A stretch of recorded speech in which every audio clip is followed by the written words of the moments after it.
Hello guys and welcome to our channel. I'm Ade. And I'm Rachel. And we are The Wrights. So today we are delving into marriage and finance. Yes. And so we are going to be speaking about budgeting, the favorite B word. And so today's video is going to be a little bit different. As you can tell by the title, we are going to be pivoting off two incredible gentlemen whose link and YouTube channel we'll leave at the bottom, so you guys can go over and check them and also subscribe and like, because they do fantastic content. And so we're going to be reviewing their video. We're going to be giving a little bit of our own editorial comments on it. And they're UK based, so very relatable to us. And let's see what their content is about. Are you spending too much? Yes, and also you get to know about the UK average. I'm quite nosy, so I'm definitely about wanting to know what the average household income. Yes. So, all right. Fantastic. Let's check it out.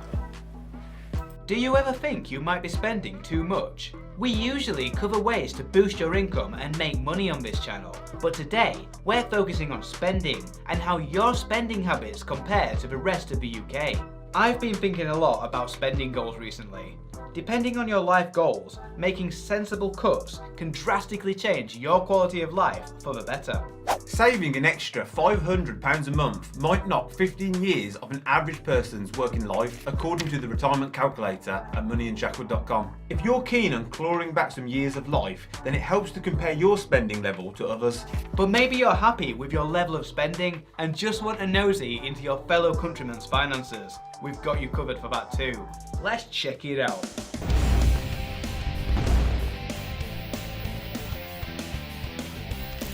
Welcome to MoneyUnshackled.com, the investment and finance channel and website that sets you and your finances free. That was Andy and I'm Ben, and if you like what we say, hit the like button and click subscribe. Quickly, we want to give a special shout out to...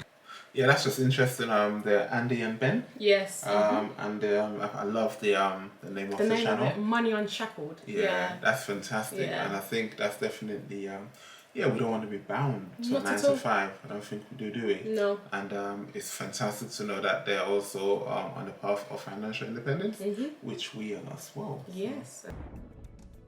The data.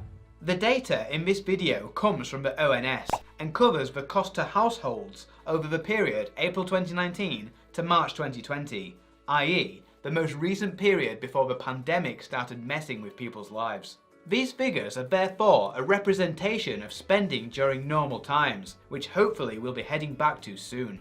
Average monthly household spending.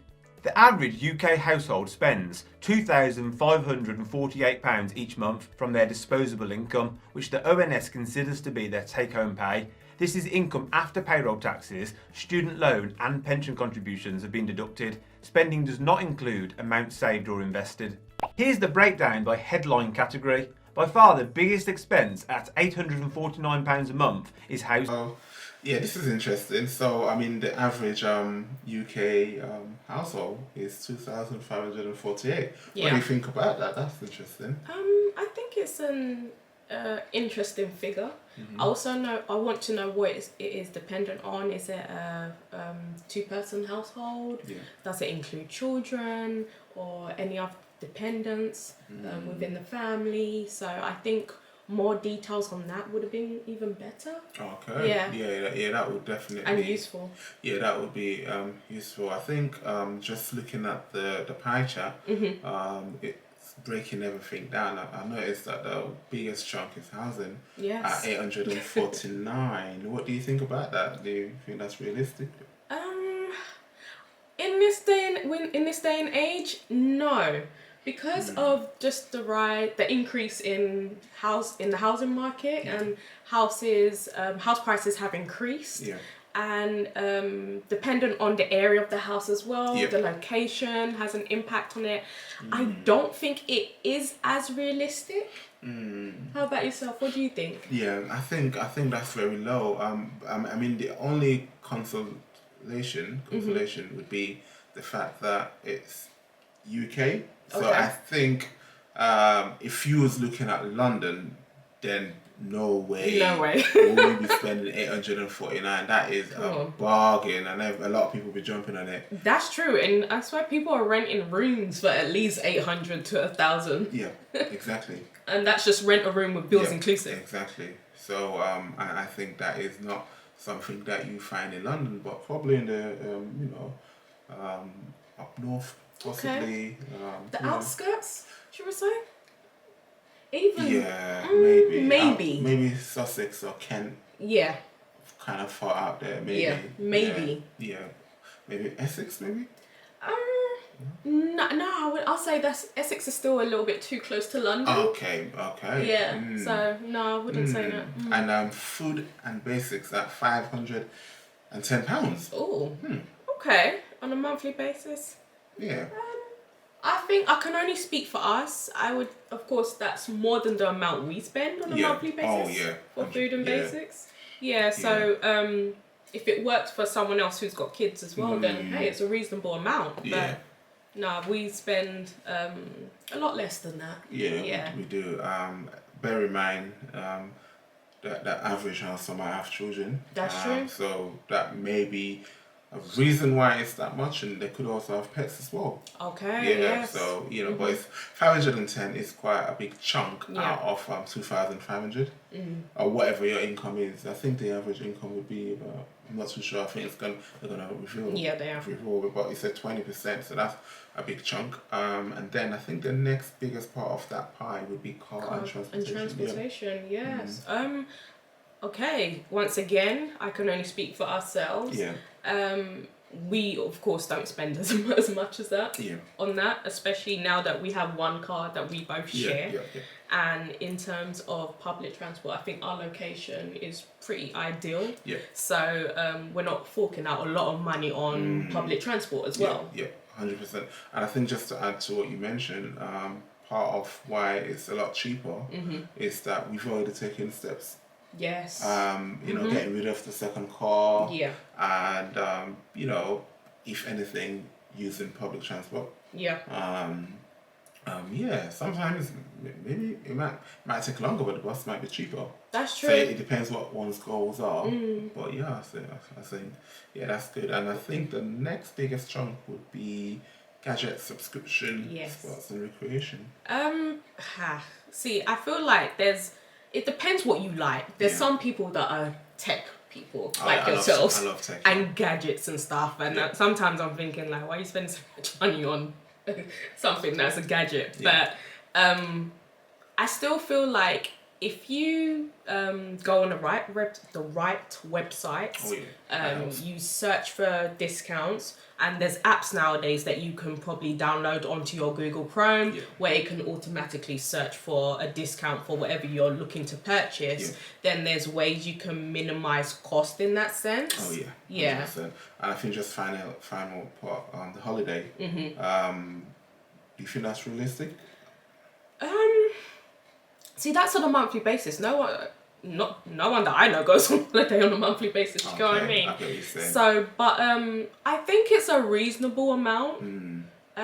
One thing I will say, I feel like holidays are important. Oh yeah, 100%. Yeah. I feel like if you're working 9 to 5 or you're really working hard in whatever you're doing, you do need some time off away from that. Yeah, 100%. So I wouldn't necessarily be against someone forking out a bit of money to go on holiday. Yeah, 100%. Yeah. Okay, yeah, let's play. Okay. £49 a month is housing, which includes rent and mortgage interest. It doesn't include mortgage capital repayments. These are considered as investments in an asset and not a real expense, though if we were to include them, this figure would go up £122 to £971 a month. Nor does it include so-called value-added home expenditure, such as extensions and new bathrooms and kitchens. As it stands, housing is a third of the average household's outgoings. The next most significant chunk of money to hemorrhage out of your bank account each month is likely to be food and other perishables. If we add eating out into the mix, this makes up 27% of average outgoings, or £689 a month. The next biggest cost is cars and transport at £354 a month. Unlike houses, the ONS includes the cost of actually buying the car, as well as running costs. Quite right too, as cars depreciate to zero within a couple of decades, while houses do not. Also considered in here are non-car transport costs for those who take public transport. Next up are gadgets, subscriptions, sports and other recreation, which comes to almost £300 a month. Then a monthly equivalent of annual holiday spend at £272 a month, and finally £87 of miscellaneous. Let's now look at these figures by age to make it more relevant to you. There's quite a difference in spend. Yeah, this is really interesting because we know we're with it, and so just kind of looking at the average household, Yeah. and then looking at the age, you can kind of see like a disparity. You can kind of tell there's a big change. You're spending 849 at the average, but the age group that we're looking at, which is ours, 30 to 49, Yeah. you're spending about £1,020 a month. So there's a big gap. Yeah. Yeah. I think what shocked me was the under 30 spending on housing. Wow. Yeah, I thought that was pretty high. It's the most. Yeah, it's actually the most. I'm quite confused by that figure actually. But I guess I'm only coming from the basis that, hey, I'm assuming that a lot of under 30s usually stay at home to a certain age. Do you know what I mean? So you can save a bit more then, but that's not the case with everyone. So I guess those that are renting, or maybe they bought their first home under 30, that's possibly what they're spending. Oh wow, yeah. I think another thing that I noticed that was interesting, between the age group of 30 to 49 in comparison to 50 to 64, there wasn't that much difference in spending when it comes to things like food, when it comes to car and transportation, and also holidays. Well, I think holidays is a little bit more with those who are a bit elderly, isn't it? But yeah, so I noticed that there was a disparity. But I also noticed that it was a lot better when you got older, 65 to 74. Yeah. Your spending really drops down. And I'm thinking that's probably got to do with the fact that you've paid off your mortgage. That's true. Retirement age? What is the retirement age again?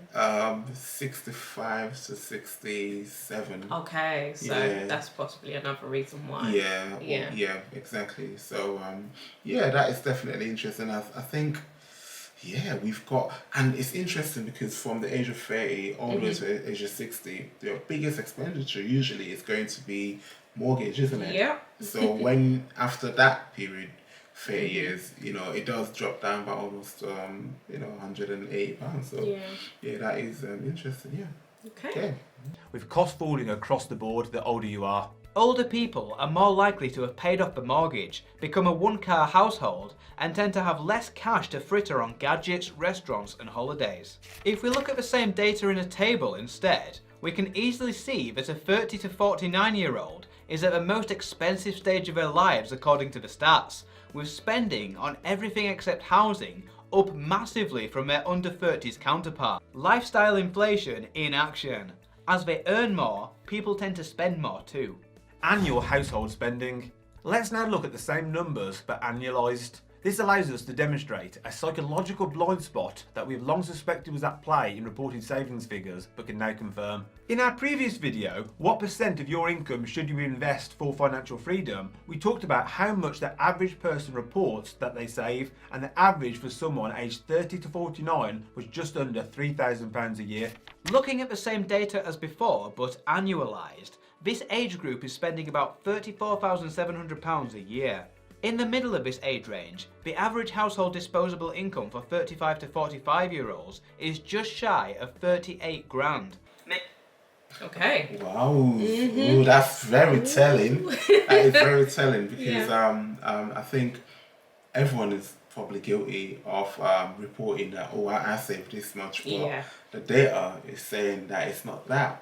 And remember, that's a household, so that's possibly two people in there. So if you look at what the expenditure is, which is 34,668, subtract your average annual income, you're not left with much. You're not really left with much, Yeah. are you? And I know obviously this is average. You've got people that might be earning a lot less, Yeah. and people that might be earning a lot more. But it just goes to show that when you look at things on an annual basis, wow, Yeah. we're not saving a lot as we think. That's true. And I think a factor to that could be the fact that people may be saving, Yeah. but they may not necessarily have an emergency fund. Oh yes. So then if they don't have an emergency fund, they're more likely if something happens to touch their savings. So it's kind of like you've probably saved for a whole year, but the next year something happens and it's like you've had to use that savings amount. So that's why I think it's so key to have a savings account and an emergency fund. Oh wow. Yeah. Oh, that's Yeah. that's really insightful. I agree. Yeah. I think the tendency to that's why you know credit card companies make so much money because we tend to use cards and not pay it in time. Yeah. And we get into a cycle where we're borrowing and you know we are not paying back and borrowing and by the time you know it you're paying all them credit card charges, and so that just shows that we don't have emergency funds where a buffer that we can fall back on. So wow, so you're right. I think people do save because everyone's thinking of their future, but when things happen, expenses come up, it's just likely to just touch that. And unfortunately people don't refill their savings back again. So wow. And it could be a longer process as well then. Wow. Okay. Thank you. Making for annual real household savings of about £3,300 a year. The average household contains 1.8 adults, so that's £1,800 per person. That's 40% less than what people report they save, which means they're in fact spending a good chunk of what they consider to be savings. Their mistake is that they are including their delayed spendings in their savings figures, probably without even realising. To us, this shows that people do not understand the difference between savings and delayed spendings, and that the average person is spending way more than they think they are. Cutting back, the easy wins. If you're spending more than the average household at your age and want to do something to address that, you might be tempted to go for the low-hanging fruit. Subscriptions, holiday budget, coffees, day trips out, and so on. But as we've seen, these are unlikely to be a significant part of your total spend, and your Netflix subscription and holiday plans are probably the things that help you get through the working week with your sanity intact. Instead, to make the biggest impact on your monthly spending, you might want to make just 3 simple changes. The big 3 life expenses. Looking back at the headline average spending chart, there are 3 obvious categories that arguably have the least impact on your overall daily happiness and yet cost the most money: housing, food, and cars. If you want to reduce your spending, these are the main areas to focus on. Major life expense number 1, housing. Housing is likely to be your biggest expense, and here's the averages broken down by subcategory and age group. For a 30 to 49-year-old household, it comes to over £1,000 a month. If you're thinking that this figure looks low at £550, remember that it doesn't include mortgage capital repayments. Also, if your household is closer to 30 than 50, then your mortgage costs might be more like £700, as the people who've paid off their mortgages by 50 start dropping out of the dataset. This average gas and electric bill. I think in regards to the 30 to 49, we spoke about this earlier, that the rent, we were even thinking about just rent, not even the household bills and things like water and gas and that maintenance, but rent at £550.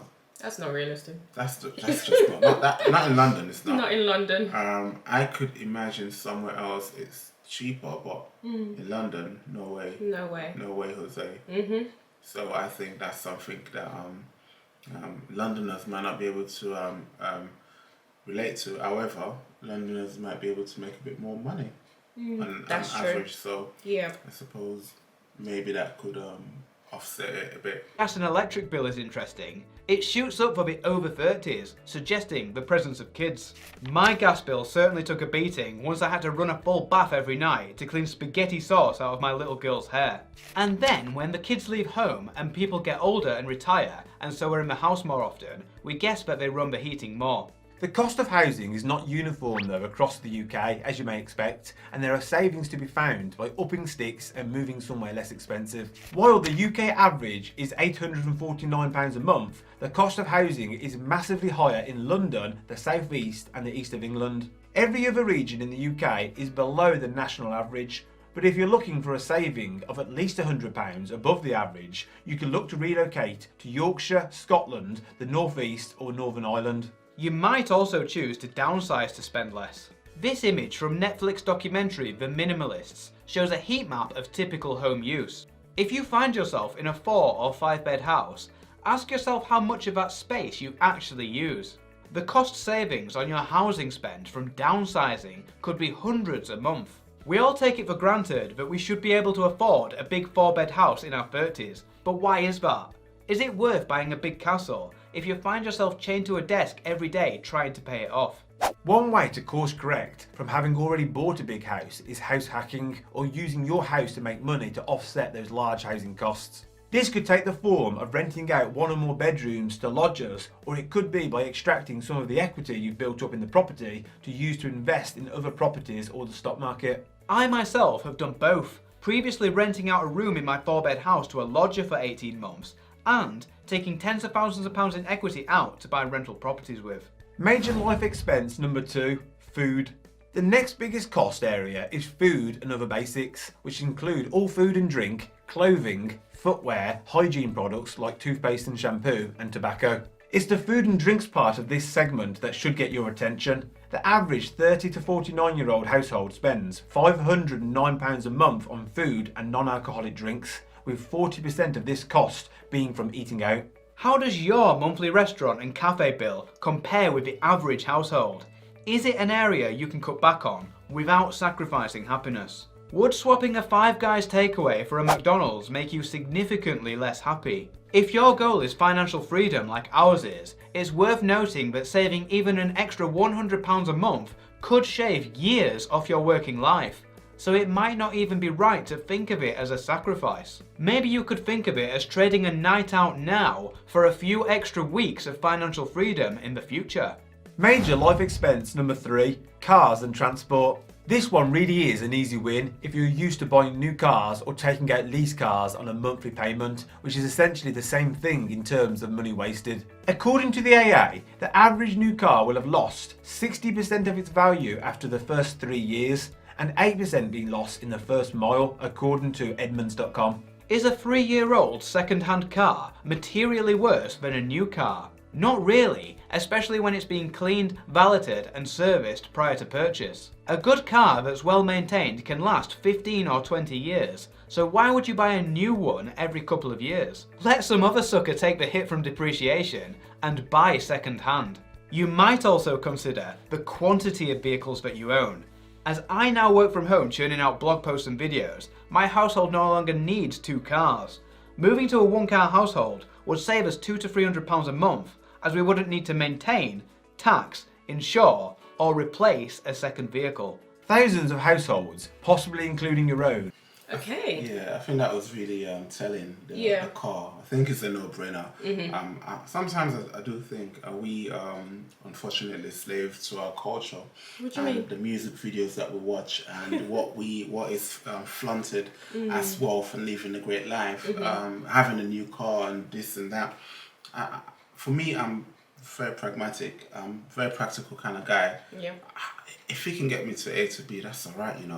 It doesn't have to be flashy. Like, I'm not out there to, kind of like, show off or please anyone, potentially. So as long as I can get to A to B, that's what matters. But I do know that for some people, it does mean a lot to them.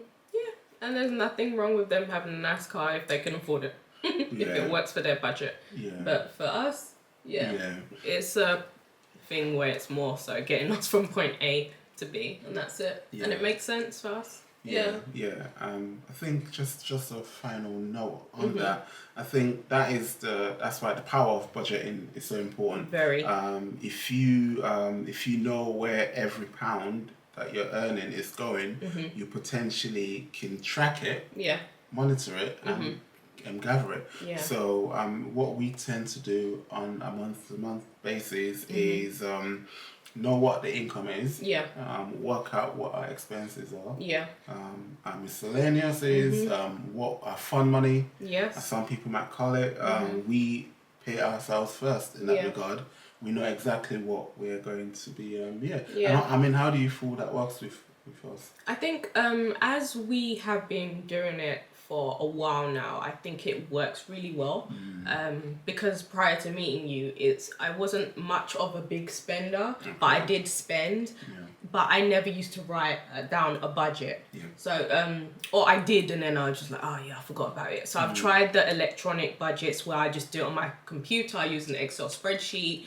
I noticed it just didn't work for me because it's not every day that I've just wanted on a weekend to jump on my laptop after using my laptop from Monday to Friday. So I think what's really worked is just a practical element of whenever the day we get paid, writing it down on paper and having a folder.